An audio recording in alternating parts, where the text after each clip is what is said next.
Olá, sejam bem-vindos ao unidade 1 da nossa disciplina de Ecologia Aquática.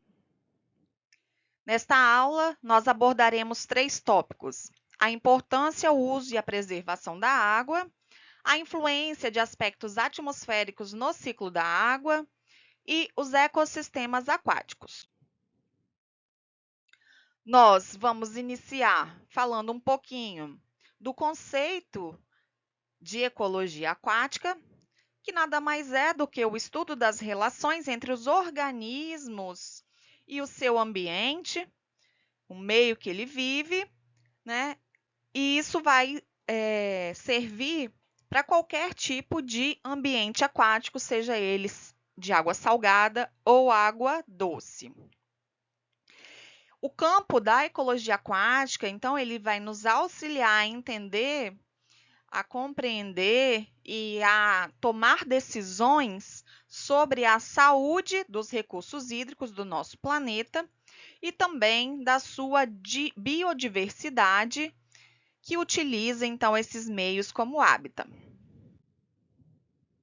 Para a gente falar de ecologia aquática, nós vamos reforçar a importância da água. Nós temos uma data muito importante, que é o Dia Mundial da Água. Esse Dia Mundial da Água, ele foi estabelecido pela ONU, né? É celebrado no dia 22 de março, desde 1993. Essa data, gente, ela serve, né, e é utilizada para enfatizar a importância dos recursos hídricos, de uma gestão sustentável, né, e de passar a informação e a conscientização sobre o direito do uso da água, né? E para isso a gente vai ter a Declaração Universal dos Direitos da Água. Essa declaração, ela destaca que o acesso à água limpa e segura é um direito humano fundamental. Portanto, a preservação desses recursos hídricos é essencial para manter o equilíbrio e, consequentemente, o futuro do nosso planeta, uma vez que todos os organismos que a gente conhece, eles necessitam obrigatoriamente da água.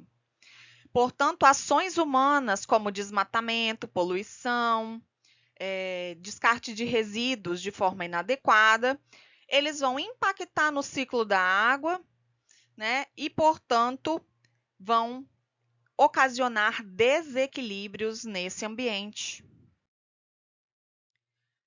Nós temos também, muito importante, a Política Nacional de Recursos Hídricos, que traz a informação que o gerenciamento dos recursos hídricos em território nacional ele vai ser orientado pela Lei 9.433 de 97. E nós vamos ter que cada estado do Brasil, ele também vai poder ter legislações próprias para regular os usos da água de acordo com a realidade de cada unidade federativa. Essa Política Nacional dos Recursos Hídricos, ela enfatiza que a água é um bem de domínio público, ou seja, a água não pode ser uma propriedade. Uma vez que a gente paga pelo acesso à água, a gente não está comprando a água, a gente está pagando pelo seu tratamento, né? E, portanto, a água não pode possuir a uma pessoa, a um particular. Ela pertence ao poder público, que vai ser responsável por gerenciar o uso dessa água e também disponibilizar essa água para que todos tenham acesso. Portanto, o valor econômico da água, ele vem a ser utilizado uma vez que a gente depende de alguns processos e tratamentos dessa água, e uma vez que ela é bem público, porém a sua natureza é limitada, ou seja, a gente não tem água infinita para utilizar, a gente precisa de impor um valor econômico para essa água, para tentar garantir o acesso a todas as pessoas. E aí a gente vai ter algumas orientações no caso de escassez de água, como que seria então a prioridade do uso. Nós vamos ver que em momentos de escassez, o uso prioritário vai ser para consumo humano e para a dessedentação animal. E o uso humano inclui várias atividades, como, por exemplo, preparação de alimentos, utilização para higiene pessoal, lavar roupas, utensílios domésticos, né, dessedentação animal. Nós temos que o gerenciamento da água, ele é multiuso, né? A gente vai ter diversas finalidades de uso pelo ser humano, passando aí por processos industriais, atividades de turismo, produção de energia elétrica, né? Como das hidrelétricas. E esse gerenciamento multiuso, ele é importante para evitar a centralização do uso da água e para promover diversas aplicações dos recursos hídricos, que ele não fique restrito apenas a um dos setores. E uma vez que a gente tem esses usos múltiplos da água, e sabendo que diversos tipos de setores demandam a água, que a água é fundamental para todos os tipos de animais, incluindo a população humana, uma vez que a gente tem um aumento significativo da população humana, a gente acaba aumentando a demanda também pelo uso da água. E caso a gente venha a ter um aumento expressivo da população humana, a gente pode ser que não consiga planejar o uso dessa água para garantir que todos venham a ter acesso. Uma outra questão que está relacionada também ao aumento da população humana e que pode impactar na disponibilidade hídrica é também o lançamento de poluição atmosférica, por exemplo, né? Gases do efeito estufa, como CO2, gás metano. Uma vez que a gente aumenta a população, a gente aumenta vários tipos de atividades, como, por exemplo, a queima de combustíveis fósseis, como a pecuária, por exemplo. E uma vez que a gente venha a ter um aquecimento devido a um agravamento do efeito estufa, a gente vai também impactar diretamente no ciclo da água, fazendo com que também haja um desequilíbrio nesse ciclo natural.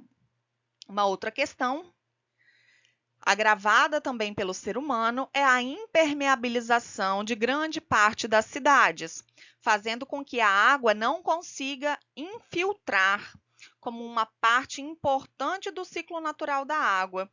E ela vai sofrer aquele escoamento superficial que a gente sabe que leva muitos detritos e acaba na cidade causando vários desastres, como desabamentos de encostas. Nós temos também a água como um meio tão importante para a sobrevivência que nos próprios Objetivos de Desenvolvimento Sustentável, né, que foi criado para a Agenda 2030 pela ONU, nós temos que, dos 17 ODS, 17 desses objetivos, 2 deles estão intimamente relacionados com a água, sendo o número 6 relacionado à água limpa e saneamento, e a ODS número 14 relacionada à vida, né? A vida aquática. Então, nós vamos ver aí que a água, apesar de ser um assunto muito antigo que a gente vem estudando desde lá do ensino infantil, a gente vai ver que a gente tem assunto para trabalhar até o doutorado, pós-doutorado, uma vez que é um assunto que nunca vai se tornar obsoleto. Mas se a gente está falando que a gente mora num planeta conhecido por se chamar popularmente de planeta água, uma vez que a maior parte da superfície é coberta por água, por que a gente deve se preocupar com essa possibilidade da água se tornar mais restrita, né? Por que a gente precisa de ter essa preocupação? E aí a gente vai relembrar como que está a distribuição da água no planeta.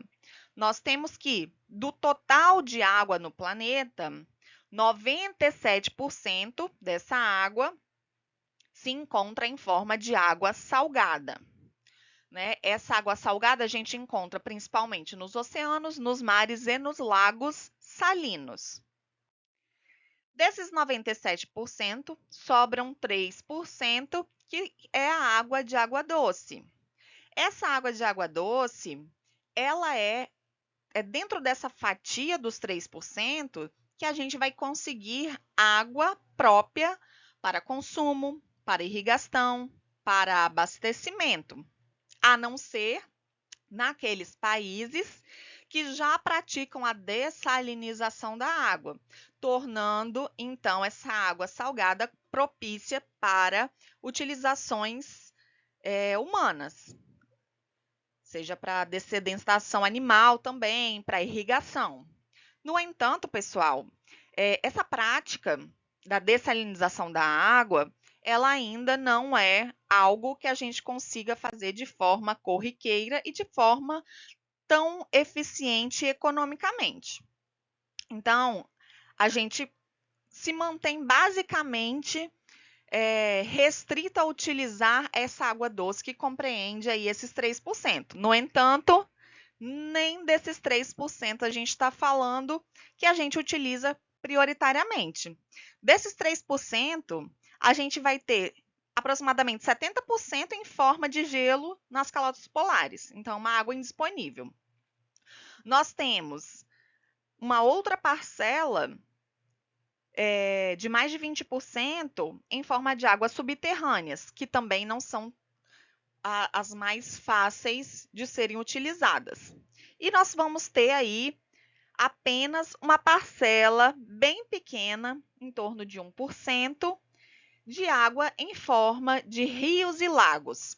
E é dessa porcentagem que a gente está falando que a maior parte da água utilizada para consumo humano, para irrigação, para dessedentação animal, que a gente vai poder extrair. Então, pessoal, antes da gente começar a se aprofundar nos ecossistemas aquáticos, vamos relembrar um pouquinho do ciclo da água.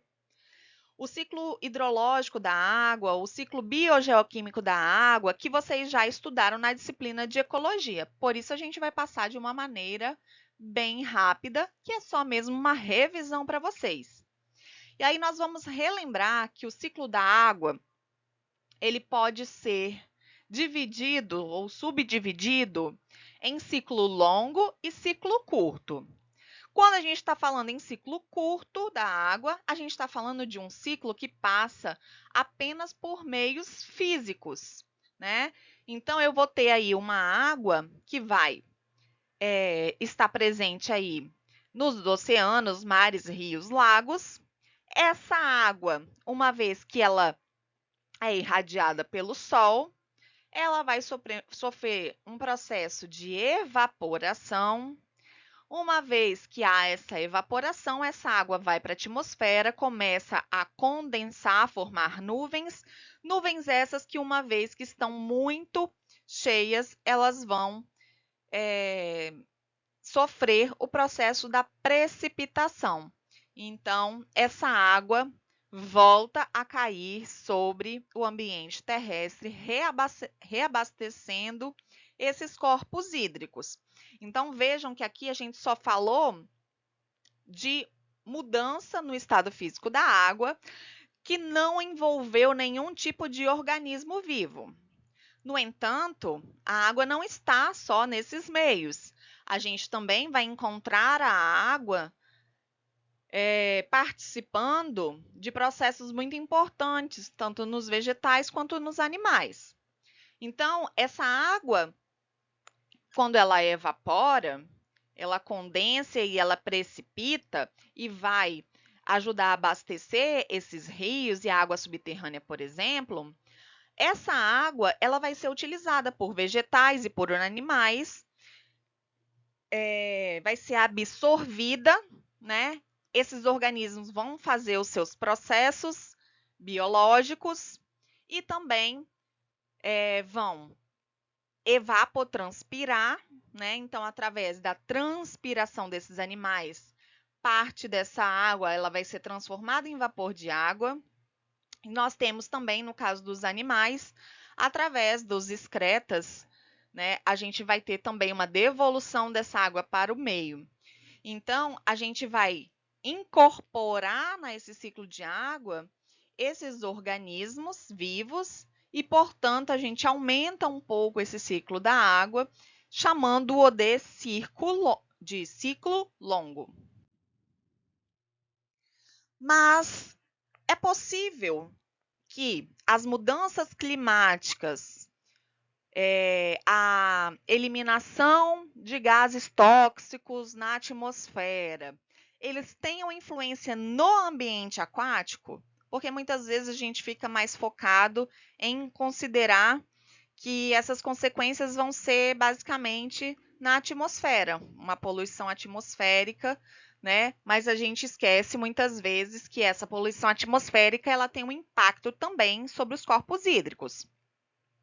Se a gente imaginar, né, que vai ter, por exemplo, lançamento de gases que amplificam o efeito estufa natural, nós vamos estar falando da possibilidade de um aquecimento, né? Um aquecimento atmosférico que também vai ocasionar uma mudança na temperatura das águas, dos corpos hídricos. Essa mudança de temperatura nos corpos hídricos, elas podem, por exemplo, ocasionar uma mudança nas correntes marítimas ou marinhas, que a gente sabe que são influenciadas aí por correntes frias, correntes quentes, e o movimento e o sentido dessas correntes, eles podem ser alterados de acordo aí com a temperatura. Essa temperatura também alterada, ela vai ocasionar acidificação oceânica, assim como também a grande chance de acontecer mudanças no ciclo hidrológico, porque a gente não falou de evaporação, é um dos processos básicos ali do ciclo da água. Uma vez que eu tenho temperaturas mais altas, eu aumento a evaporação, que vai aumentar a precipitação, que muitas vezes não vai ter espaço para escoar e abastecer, então, os lençóis freáticos e os corpos hídricos. Então, uma mudança que pode impactar de diversas formas o nosso planeta, seja com grandes enchentes, seja com grandes momentos de seca. Esse aquecimento ele pode chegar também a temperaturas extremas, que vai propiciar o aumento do nível e da temperatura da água do mar, o que vai aí impactar diretamente várias comunidades que dependem desses corpos hídricos, então já estão estabelecidas, né, para viver nesses corpos hídricos, nas condições físico-químicas que existem sem esse aquecimento exagerado, né, provocado aí por essas ações antrópicas. Então, nós vamos começar a adentrar na nossa disciplina no estudo dos ecossistemas aquáticos. Para isso, a gente vai falar dos ecossistemas de água salgada e de água doce. Quando a gente fala em ecossistemas de água salgada, a gente vai estar falando dos oceanos, dos mares, dos lagos salinos, né, que não é muito comum para a gente aqui no Brasil, mas a gente tem o exemplo aí do Mar de Aral e do Mar Morto, dos recifes de coral, né, que são bem lembrados aí quando a gente fala de aquecimento global, uma vez que o impacto é muito visível mesmo e facilmente constatado, né, pelas pesquisas. Os estuários, as zonas de maré e as fontes hidrotermais, tá? Lembrando que essa água salgada não é a nossa principal fonte de uso de água, né? Uma vez que a maior parte do mundo não possui técnicas ainda eficientes e viáveis de dessalinização das águas. E quando a gente fala dos ecossistemas aquáticos de água doce, a gente está falando, dentre eles, das calotas polares, que aí compreendem, né, 70% mais ou menos da água doce total do planeta e que é inacessível para exploração e uso. Nós estamos falando das águas subterrâneas, que representam em torno de 30% da água doce disponível, que está armazenada em aquíferos, que também não é uma forma tão eficaz da gente investir na captação. E nós temos os rios e os lagos, que compreendem aí menos de 1% da água doce e que é de fácil acesso. Portanto, é essa água que muitas vezes ela vai compreender a extração utilizada aí para manter as comunidades vivas. Então, a gente vai começar a caracterizar física, química e biologicamente os ecossistemas aquáticos, os marinhos e os de água doce. Nós temos como exemplos de ecossistemas marinhos, né, os costões rochosos, as praias arenosas, aquela zona da maré, que é aquela região em que as ondas do mar, né, elas batem e recuam, ou seja, tá hora com água e hora sem água. Né? Nós temos os recifes de coral, as fontes hidrotermais, temos aí os estuários, né, que fazem interface com o fluxo de água continental, né, formando muitas vezes manguezais, né, que é uma região, um ecossistema de água salobra. Nós temos aí a coluna pelagial, que vai ter aí a grande massa d'água dos oceanos. E nós vamos ter a plataforma continental e as planícies abissais, né, que são fendas muito profundas, em que a gente encontra também aí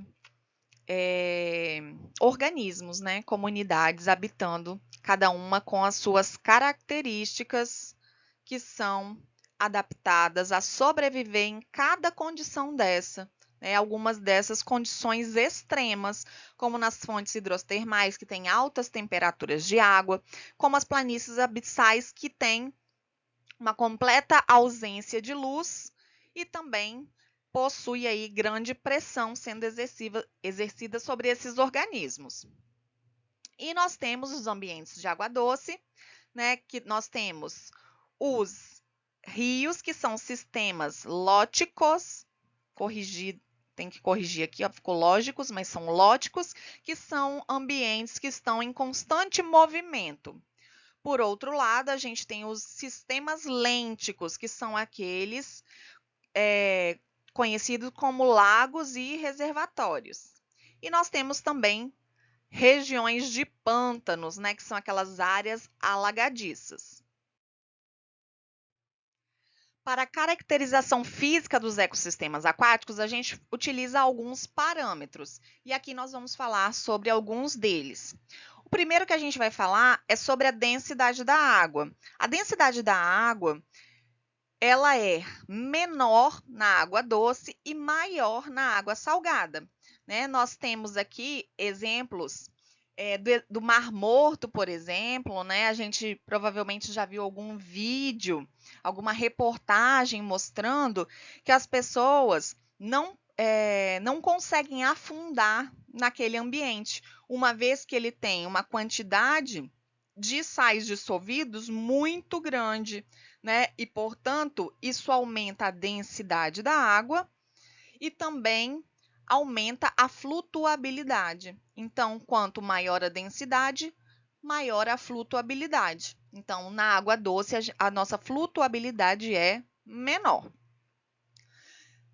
Vamos falar de temperatura de congelamento. O congelamento da água doce ocorre a aproximadamente 0 graus Celsius.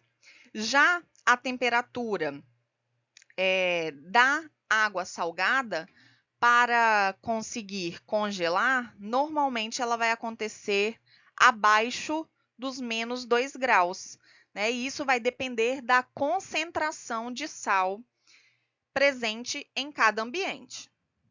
Quanto maior a salinidade, menor a temperatura de congelamento. Um outro parâmetro físico importante é a condutividade elétrica. Em água doce, a gente tem uma condutividade elétrica menor do que na água salgada, uma vez que a gente vai ter na água salgada vários íons, né, dissolvidos ali, como, por exemplo, o sódio e íon cloreto. Outro parâmetro importante é a pressão osmótica. Nós temos na água doce menor pressão osmótica e na água salgada maior pressão osmótica devido aos solutos ali dissolvidos, né? E essa pressão osmótica, ela tem um impacto diretamente na seleção de quais organismos vão conseguir sobreviver em cada um desses ambientes. Quando agora a gente fala de característica química desses ambientes aquáticos, nós vamos falar da salinidade. Então, na água doce, a gente tem uma salinidade geralmente inferior a 0,5%, enquanto nos oceanos a gente tem água salgada com em torno de 3,5% de sal. A composição química da água doce e da água salgada, né, ela vai ser diferente justamente porque na água doce eu tenho uma menor concentração de sais dissolvidos, com predominância dos íons cálcio, magnésio, de bicarbonatos e sulfatos, e já na água salgada eu tenho uma alta concentração desses sais dissolvidos, com predominância de sódio, cloreto, né, que vão compor aí cerca de 85% dos sais presentes no ambiente aquático de água salgada. Nas características químicas, é importante a gente falar também do pH. O pH da água doce, ele varia aproximadamente de 6 a 7,5, ou seja, de um pH levemente ácido a um pH neutro, dependendo da região e da presença de matéria orgânica, que vai impactar diretamente aí nesse valor de pH. E já na água salgada, a gente tem uma água levemente alcalina com pH entre 7,5 e 8,4, devido a esse efeito tamponante do bicarbonato, né? Então, o pH também ele é um parâmetro químico determinante para a gente saber quais organismos conseguem sobreviver nesses tipos de ambiente. De característica química, os gases dissolvidos, né, eles também vão ter impacto. Na água doce, por exemplo, tem disponibilidade de oxigênio, né, com maior concentração aí, em relação à água salgada. Na água salgada, a gente tem menor concentração de gases dissolvidos, né? Porque aí os íons de sais vai reduzir a solubilidade dos gases. Então, a gente tem ambiente mais oxigenado em água doce do que em água salgada, o que também impacta sobre quais organismos vão conseguir, então, se adaptar a cada um desses ambientes. E a gente já falou um pouco sobre isso, mas a outra característica química que a gente diferencia nas águas doces e salgadas vai ser justamente essa capacidade de dissolver sólidos também, e não só os gases, né? Na água doce, eu tenho menor capacidade de dissolução de sólidos. Já na água salgada, a gente encontra, né, dissolvido maior quantidade de íons que vão interagir, então, com esses compostos dissolvidos e, portanto, eu consigo encontrar maior quantidade de sólidos na água salgada. Pessoal, nós começamos a caracterizar, então, os ambientes de água doce e salgada. Deixo aqui para vocês as referências. Aguardo vocês na próxima aula para a gente aprofundar ainda mais esses conhecimentos.